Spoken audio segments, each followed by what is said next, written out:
With social media and online messaging platforms, the problem of fake news is becoming increasingly prevalent. It is important to understand some of the common characteristics of fake news in order to identify them. Firstly, most fake news are deliberately inaccurate. They are usually false in nature and created by a person or a group with an ulterior motive. Next, fake news is usually written and designed to lure readers into sharing them. Sensational content mixed with photos or videos is one tactic which can cause fake news to go viral. Thirdly, fake news is capable of stirring readers' emotions, prejudices and biases. This can potentially cause harmful consequences, such as hate crimes and unnecessary panic amongst the public. In Singapore, fake news has impacted our country in different ways.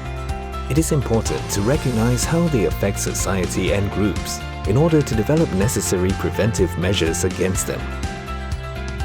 Fake news can cause public alarm, leading to unnecessary panic amongst the public. This can lead to serious consequences if people act irrationally out of fear or concern. For instance, many victims believe that consuming alcohol-based cleaning products is the cure for COVID-19. This misinformation has led to many unfortunate deaths around the world. Fear and panic caused by fake news can lead to acts of violence and deaths.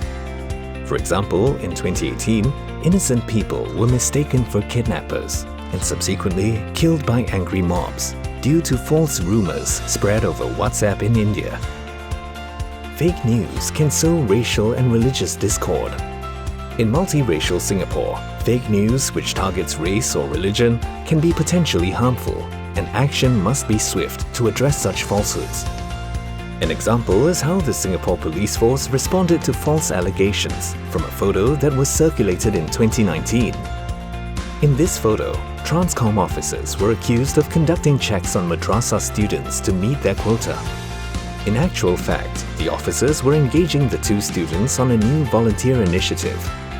Due to the widespread circulation of the photo and its false headline, it stirred up unnecessary comments related to race on social media. In some cases, fake posts which emerge on messaging platforms can be targeted at certain organizations or groups. For instance, there were false rumors about safe distancing ambassadors imposing fines at public areas, when in fact they are not authorized to do so.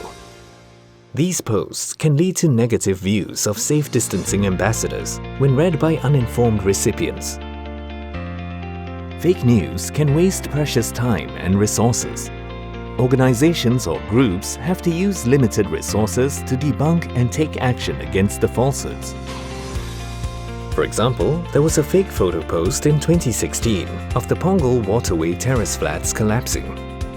This required additional manpower and resources from the Housing Development Board, Singapore Police Force and Singapore Civil Defence Force to ensure that the buildings are structurally sound and to reassure residents that the buildings are safe.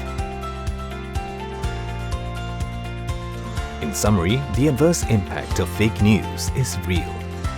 We should check against the source of the information before sharing.